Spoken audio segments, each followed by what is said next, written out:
di nit ku baax di sama Amadou Ngundum maanaam sama professeur la xam nga maanaam moom daa ñàkk ki ñaan dama koy sonal rek yenn saa yi ma woo ko ne ko waaw loi sàngam moom wala article sàngam article merci beaucoup article sàngam nu mu demee nangam mooy mu ubbi la ci xam nga rek booy feeñ moom da ngay fexe ba oyof ci xam-xam bi te am ci yéene yéene c'est important waaw te dafa xam-xam rek xam-xam ak am moom li leen wutale lenn la yàllaa koy joxe bee sax mën na koo ful waaye bii moom bu koy ful nit ñi dañuy gis ni mu koy fule ndax boo koy joxe yow mi koy joxe da nga koy gën a am mooy générosité. waaw am xam-xam boo koy joxe boo naan nit ki ndax daf lay fàttali li nga jàngoon da nga koy gën a miin da nga koy gën a kii moom na dafa bokk ci ñi ko xam jërëjëf di ko jaajëfal yow it bàyyi mu sedd waaw ni nga continuer wéyal ci ni nga mel waaw sàmmal ñu sa der bi ñaar yëpp nag jërëjëf bu ñuul beeg beneen biñ gisut jërë ngeen jëf mbokk yi tey rek alxames la ñaar fukki fan ak juróom-ñett ci weerum juin atum 2024 dañuy door rek ci lu xët yu njëkk yéeni kaay xëyee mi ngoog soleil national la mu xëyee Ismaïla nuyu nañ la bu baax waaye Thiaw a ngi def liggéey bu am solo madame Ndiaye Thiaw mi ngi teel a ñëw def liggéey bu am solo et c'est important yooyu dafa baax ñu koy jàllale soleil national la mu xëyee di nouvelle politique industrielle et budgétaire le président désigne les contours di fàttali ni ki démb la woon mercredi conseil des ministres day am la fa tukkee rek bokk na ci li nga xam ne moom président Bassirou Diomaye Faye xamle daal le président Bassirou Diomaye Faye a exposé au gouvernement sa vision en matière de conduite budgétaire et le nouveau programme national de la restructuration des réhabilitations du tissu industriel mi nga ko côté industrie bi ca loolee la laal ngir rek gën a jëmbal boobu le secteur bu nu ko yëree rek ci soleil national page 2-3 amal nañ ci pàcc bu yaa jëmale ko ci loolee waaye nag ca beneen ponk ba dikk na ci ki nga xam ne mooy ministre Yacine Fall tempête loolu nag la ko duppee supposée tension entre le Sénégal et le Burkina Faso moom it nag dugg na ci li nga xam ne nag mooy tension bi nga xam ne moom la ñu njortees ci Burkina Faso ak Sénégal bu ñu yëree rek soleil national daañu leen ko xamal la nga xam ne nag mooy page bu yaa waaye nag kii di Elimane Diawri ni fi mu ne ni moo waral coow li Abdou Khadre coow li bëri na de waaw moom de daanaka loolu la laxasaayoo daal. ndax la mu biri la waroon tudd. xam nga la mu ñëwee moo am solo. discours ba mu ñëwee. surtout dafa nekkoon discours boo xam ne ay at yu bëri. ña ngi ko doon xaar. mu ñëw ëndee ko ni ko ña ko doon xaar bëggee. surtout moo tax luñ ko mënti waxal di nga gis ñoo xam ne il reste toujours connecté à lui. waaw quel que soit luñ ko dénigré il reste toujours connecté à lui. mi ngoog Koromak le Sud Quotidien xëyee déclaration de politique générale devant la 14e législature lii nag coow la jur ndax ni ki démb ñoom waa Yewwi Askan Wi amal nañu ab point de presse ngir rek ñaawlu yenn ci yi nga xam ne nag moo am ca assemblée nationale waaye nag bu ñu ñëwee rek ci le groupe parlementaire bu Yewwi Askan Wi moom Ayib Daffé nee na le débat autour de la déclaration politique générale agitée par l'ancien parti au pouvoir et ses partisans n'oblige pas l'actuel chef du gouvernement à le faire maanaam doonul obligation Ousmane Sonko tey def déclaration de politique générale bu ñu sukkandikoo ci Ayib Daffé loolee la xam ne nee na pour la simple et bonne raison que le premier ministre la déclaration de politique générale la motion de censure et la question de la confiance sont abrogées dans la nouvelle version du gouvernement intérieur de l'Assemblée nationale lii daañu ko faram-fàccee ci kanam tuuti parce que cas bu am solo la bu ko defee ñu daal di jukki ci li nga xam ne mooy mboolem article ak analyse yoo xam ne daan ko amal tuuti le quotidien xëyee ci li nga xam ne nag mooy passage de Sonko à l'Assemblée nationale ba tey ci coow loolee la des moom Elimane Diawri nii ba tey mi ngokk ñu jël nataalam amal ko ci digg Assemblée nationale ndax moo waral coow li di fàttali ña féete ca opposition bi APR ba tey pression la ñuy def jëmale ci moom Elimane Diawri ni bu ko defee rek mu daal di dikk amal déclaration de politique générale laaj nag dafa samp ni ki démb ba tey mooy dissolution la ñuy dem wala rupture ci kanamee tuuti Abdou Khadre nga daal ci dikk leneen ci li nga xam ne nag maître muy la am solo ba tey mbooleem xët mënees nañu jàpp ne loolu la ñu xëy déclaration de politique générale waaye bii ci beneen fànn la ñëwee l'aspect juridique nee na Yewwi Askan Wi se disqualifie le règlement intérieur du Parlement face à l'article 55 de la Constitution ñu bëri xamuñu ko ci kanamee tuuti rek ñu daal di koy faram-fàccee ndax nag ba tey nee na et la jurisprudence du PM Amadou Ba laaj la bu samp jëmale ci moom waaye nag leneen dikk na ci li nga xam ne mooy nomination conseil des ministres Diomaye secoue les DAGE mi ngoog démb DAGE yee gën a fës ci li nga xam ne nag mooy nomination yi waaye dañuy yéeg fii tuuti parce que lii coow la démission de madame Diégui Diop les vraies raisons démb ba tey ñu ngi gis ci mbooleem réseau ak i page ñuy xamal ni daal moom Diégui Diop APR nekk gaynde gu Macky Sall loolu la duppee boppam la soobee mu dem démission bi la xam nga lu ko waral bu ñu sukkandikoo ci le point actu nee na son ministre lui a servi une demande d'explication assortie d'une mise en demande d'explication loolee lañu ko laaj ndax naka moom Diégui Diop toog na 1 mois boo xam ne liggéeyul ba tey bokk na ci li nga xam ne bu ñu sukkandikoo ci point actu moo waral mu démissionné waaye nag leneen elle a titré sur la démission sans dire je démissionne waaw loolu moom lan la ah mi ngoog ci kanamee tuuti daañu ci ñëwaat Ayib Daffé ba tey moom président groupe parlementaire bu Yewwi Askan Wi ba tey Direct News nee na déclaration de politique générale d'Ousmane Sonko Ayib Daffé déchire le règlement intérieur de l'Assemblée nationale noonu la ko xëy ku ci ne nag am na noo ko interprété ci xët yu njëkk yi Direct News noonu la ko jëlee ñu dem rek ci beneen yéenekaay Les Échos dikk ci li nga xam ne nag ba tey loolee nag mooy actualité muy déclaration de politique générale ñëw na ci dëgg yi nga xam ne Babacar Gaye moom xëy na ko fësal waaye nag leneen ci conseil des ministres bi Ousmane Sonko ak Diomaye aux trousses des entreprises ca loolee nag la ñu gën a laal ni ki démb pàcc na ko ci ñett ponk benn bi nee na Sonko veut tirer au clair les pratiques commerciales douteuses par certaines entreprises en commençant par celles évoluant dans les minoteries mi ngoog muy lu am solo daañu jukki ci kanamee tuuti la tukkee ci conseil des ministres bi bu ko defee rek les Échos page 5 bu ñu ko jëlee daañu fekk les détails Walf Quotidien la mu xëyee ci kaw nee na avenir politique de Amadou Ba contrainte d'une nouvelle responsabilité ba ma ne kii kañ lay point de presse saa wolof ci kanamee tuuti ma dénk la dossier Amadou Ba dégg nga mbaa moo ko laal te ngaa jël Amadou Ba mi Amadou Ba mooy chef de l'opposition moo ko laal ku am avenir la ci politique Amadou Ba mi ngeen koy jàpp di ko wax lu ne leneen dikk na moom it Walf Quotidien ci li nga xam ne mooy la déclaration politique générale tey moom la ñu xëyee mboolem xët wax nañu ko Yewwi décharge Sonko maanaam mboolem charge jën tegoon ci ndoddam ci lu ñeel pression déclaration de politique générale bi Yewwi jot na ko teggi à travers démb point de presse bi nga xam ne ñoom waa Yewwi Askan Wi amal nañu ko moom it ba tey loolu la ñu xëyee lii Quotidien nee na moom ci beneen fànn la ñëwee Assemblée nationale débat d'orientation vers une violation flagrante de la loi waaye borom loi baa ngi fii toog ci kanamee tuuti dina ko leeral le document de la programmation budgétaire économique pluriannuelle et de document de programmation moom it dikk na ci li nga xam ne moo ñeel dépenses yeeg programme bu ñu sukkandikoo ci Aliou Souaré di ancien député nee na le ministre des finances n'a pas remis la DPPD aux députés assemblée tam bëri na problème de mi ngoog championnat d'Afrique athlétisme moom it lii Quotidien dikk na ci Sali Sarr moom la ñu jox médaille d'or ci li nga xam ne moo ñeel triple saut ci tàggat yaram ci kanamee tuuti daañu ci dikk waaye dañuy ñëw ci tribune yéenekaay moom it la mu dikk li mu xëy nataaloo Elimane Diawrigne la andi fan yi buggaan yaramam daa tàng dafa xaal yëg nga ko. ça se sent quand même. ah ça se sent. ay birig la yor di dóor yéen waa Pastef da ngay jaay bëri histoire xanaa xamoo leen buggaan déclaration de politique générale bi ba tey moom ci beneen ponk la dikk nee na de quoi Sonko a-t-il vraiment peur maanaam dafa mel ni Sonko daal dafay layam-layam yi ak xiin-xiinal ngir bañ a def déclaration de politique générale am loolu la tribune yéen a kaay bind nee na la déclaration de politique générale ne figure plus dans le règlement intérieur de l'Assemblée nationale selon le groupe parlementaire de Yewwi daf leen koo jiiñ nee na bu ñu sukkandikoo ci ñoom le délai de 90 jours nécessaire à assurer la cohérence ci kanamee tuuti ñu faram fàccee ci délai bi ak li nga xam ne nag moo fi jote weesu waaye leneen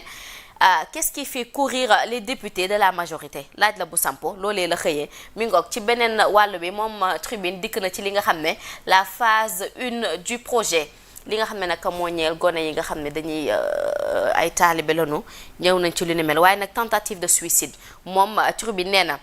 benn militaire bu invalide a tenté de s'immoler devant le palais maanaam dafa naroon taal boppam buntu palais bu dul woon yenn ci yi nga xam ne daal mooy xool gañ ko doon xool ak prêter ko attention mu mel ni fi mu ne nii dara tàkk ca buntu palais loolu catastrophe la yéenekaay moom it Ousmane Sonko la xëyee ci lu ñeel Yewwi extemple Sonko loolee la xëyee ba tey ci déclaration de politique générale waaye moom mi nga xam ne nag mooy Bassirou Diomaye Faye le président dikk na ci li nga xam ne mooy projet de loi de la transformation du secteur industriel recensement des entreprises subventionnées loolee nag dikk na ci li nga xam ne mooy plan de Diomaye pour la reconstruction de la souveraineté économique muy lu am solo leneen ci suuf dikk na ci li nga xam ne mooy les maladies infectieuses forte dose d'antidote du président Daouda Ndiaye et compagnie nañu yor laas yéenekaay leneen moom ndekete moo waral coow li ay dafa de démb dafa mel ni kuñ wis poobar wax na li muy wax jug dem ah accusé de présumé accusé de viol présumé mi ngoog ba tey la présomption d'innocence bi dafay ñëw ci source A présumé puis ayant bénéficié d'une liberté provisoire un responsable de Pastef empêché de reprendre son poste à la haute autorité des aéroports du Sénégal il accuse Benno moom mais Benno la ko ji nee na après un séjour en prison il a bénéficié d'une liberté provisoire le 26 juin atum 2023 mais quand il a voulu regagner son poste on lui a refusé affaire dafa mel daal rax politique bi waaw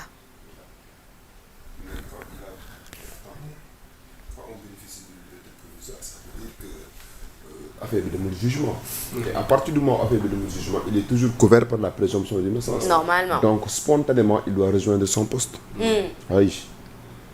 Parce que ancien candidat bu Yewwi Askan Wi la dans la commune de Thiaré-Ndialgui aux élections locales bu 2022 il estime être victime de son appartenance à Pastef. mi ngoog l'info moom it ba tey Elimane Diorine la xëyee ci lu ñeel wàllum déclaration de politique générale loolee la dikk waaye nag lu ñeel manifestation ci kanamu ambassade Sénégal Dakar affirme sa solidarité à Ouaga mi ngoog ci lu ñeel la nga xam ne moo fa xew yor xët bu njëkk bu Serigne Saliou Guèye dañ ciy taxaw tuuti waaye Djibi Sarr anim Ismaïla Djibi Sarr mii nanu ko wëri ah ndekki bi yàgg na de noonu la fi def sëñ Ousmane Dem ndekki bi yàgg na waaye moom it ndekkeem bi yàgg na loolu yor ñëw ci la falsification du règlement intérieur de l'Assemblée nationale pourquoi le Premier ministre ne peut pas faire sa déclaration de politique générale moomee nag laaj boobu la teg def na ko ci ñetti ponk Ayib Daffé nee na actuellement il n'y a aucune disposition de l'organisation d'une déclaration de politique générale d'une motion de censure et d'une question de confiance léegi ñett la yi nga xam ne jot na ko lim moom Serigne Saliou Guèye day baax ñu taxaw ci tuuti bu ko defee ñu xam la waral génn gi nga xam ne waaye Yewwi Askan Wi jot nañ ko amal waaye leneen Moussa Diakhaté nekk président de la commission des lois moom nee na le Premier ministre n'est pas enfermé dans un délai mooy 92 jours yi nga doon junj sànq mi ngoog commentaire de Moustapha Fall il urge de dissoudre l'Assemblée nationale dissolution wala déclaration de politique générale ba tey laaj boobu day ñëw. wax loolu Moussa Diakhaté. waaw. de Benno. non Moussa Fall. d'accord. mi ngoog xam nga camp pénal fan yi dafa jotoon am lu mel ni mutinerie dikk nañ ci am na ci ñoo xam ne jotoon nañ leen teg loxo ci détenu yooyu fa ne témoin loolu la xëyee nee na détenu du camp pénal de Liberté 6 ces démons qui veulent se faire passer pour des anges. loolee la xëy fësee nee na en toutefois les Sénégalais se sont laissés émouvoir par des pensionnaires du camp pénal de Liberté 6 manifestant contre leurs conditions de détention ci anam ba nga xam ne nag moom lañ doon nekkee ca la doon ñaawlu ba waral nag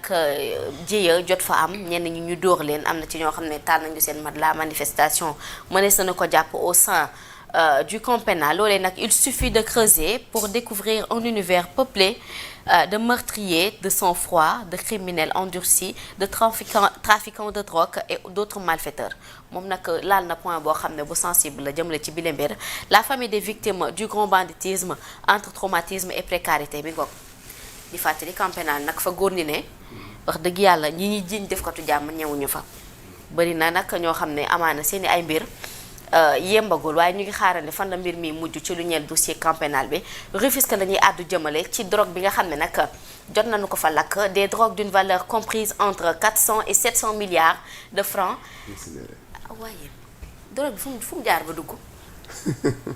mais découverte yi nga doon gis ces derniers temps avec les grosses quantités peut-être cumul bi moo tax mu joxe li mais loolu daan na dugg parce que saisies yu mujj yi je pense pas que ni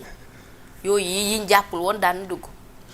bon peut-être il peut arriver que ñu bañ a communiquer ci yenn saisies yi. mais bon naturellement les forces de défense et de sécurité généralement dañuy communiquer. à chaque fois qu'il y a saisie. ku moom drogue bi loolu la ñëpp di laaj. bi nga bés bi le jour moom it dikk na ci li nga xam ne mooy déclaration de politique générale bi dañuy écho wàllu wi ndax jot nañ ci àddu jëmale violence bi nga xam ne amoon na ca Médina Gounass keroog jour tabaski di ay jàppante yu fa amoon plus d'une centaine de personnes envoyées en prison 180 lañu woon ci lim bi waaye nag mënees nañu jàpp ne wax ni ñoom ñëpp fanaan nañ seen guddi gu njëkk ca prison loolee nag doon mbir moo xam ne nag jot nañu jooyanti boobule gox ndax nag bu ñu demee ba tëjum frontière am fa warees nañu xaar moom mi ngoog Koromak moom Ousmane Sonko jouera en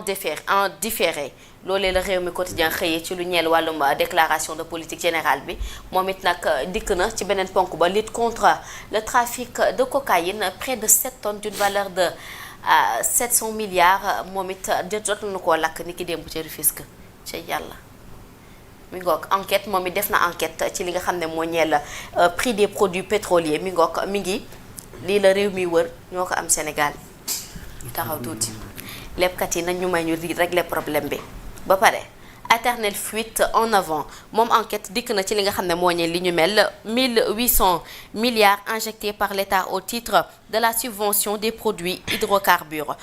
ces 3 dernières années loolee ñëw na ci pàcc bu gën a yaa ndax unam yëpp moom la ko daal di dégtal page 3 nañ ko daal di yër ba tey dañuy taxaw ci tàggat yaram laataa ñuy tëj Ama Baldé ak Gris Bordeaux saa wolof kii à tout moment bu ñu ko daal di mën naa retraité kan Gris Bordeaux man nag damaa nekk ci focus gu metti bul yaakaar ne coupe du monde bi seetaana na gun naa ci match mu ni d'Europe bi coupe d'Europe bi ndeke coupe d'Europe la d'Europe ok jaajëf bul yaakaar ne seetaana gun naa ci match Ama Baldé laa maa ne ci focus gu metti laa nekk jërëjëf na ma focus moo metti observateur moom it ñëw na ci li nga xam ne mooy denrée des premières nécessités la fausse baisse du prix du pain moom it ñëw na ci loolee nag di wàññi gi am nañu wàññiwul déclaration de politique générale bi dikk na ci waaye ci beneen ponk chambre criminelle bu Thiès a dem elle bat à mort sa femme de ménage maquille son crime et risque la perpétuité yàlla da ngay xëy di dégg ay ray rek ñii est-ce que ay sénégalais lañ. maanaam soxna su dóor kii yam. mindaanam daal la dóor yu metti. man bi nga ne sa femme dama tiit. yaakaar ne waaju kii ja billaay nooy waat naa. mi ngoog cantal ngërëm ñeel na leen lii la mboolem xët yu njëkk yi ne kaay xëyee li ki tey alxames ñaar fukki fan ak juróom-ñett wala sax juróom-ñaar ci weerum juin atum 2024 ci léegi rek ñu daal di koy faram fàccee saa wolof. nuyu naa la bu baax tey xët yu njëkk yéen kaay yëpp déclaration de politique générale dañ xëy Fatou Tunkara mi bëgg a tas sama sëy ci kër gi kay laay wax naan ma ay séeri njàpp fii Fatou Tunkara mi naan ma séeri njàpp xam nañ ko waaw yaay ñaareel bi ay wi kap gaal deesu ko way ci tefes maa ngi leen di ci li nga xam ne moo ñeel mbir mi ay leen di ziar bu baax a baax ñoom ñëpp ñoom Fatou Tunkara ak ñoom bi am na benn waay bu naan fi lan kër responsable yi man damay dégg gars yi naan ay kër nit ñeeg kër nandite yeeg kër gor ñeeg kër responsable yi daa am fii yeneen kër yu bokkut ak kër yooyu noonu loolu da la waaj bind fii léegi kër responsable yi la leen tudde daa am ay kër irresponsable ba muy wax loolu kër nandite yi waaw kër nandite kër nit ñi wol fajri kër gor ñi ñun man ak kii fee xaw ma de man daal loolu daal la ma jaaxal damaa jékki-jékki dégg gars yi naan kër nangam yi kër nangam yi Abdou Khadir waa ji li mu wax fii. la ngay wane. ci li ngay defee peut-être ci dañ lay qualifier. Tout à fait. cantal ngërëm ñeen nag nuyuwaat leen bu baax a baax mbokk internet yi ñi ñuy teewlu jaajëfal leen Cheikh Cissé merci beaucoup à toi Biboulaye Touré tey xëy nañu la de saa wolof. Cheikh Tidiane Wade Kantraane lañ bëgg. di nuyu suñu yaay bu baax a baax soxna Touré madame Thioub moom mi ngi ca Amérique suñu yaay la man ak Ouleymane ak Zeyna. bëgg ceeb. waaw ñu ngi koy nuyu bu baax a baax dañuy ñëw ci ponk bu njëkk bi rek muy conseil des ministres bi nga xam ne ni ki démb chaque mercredi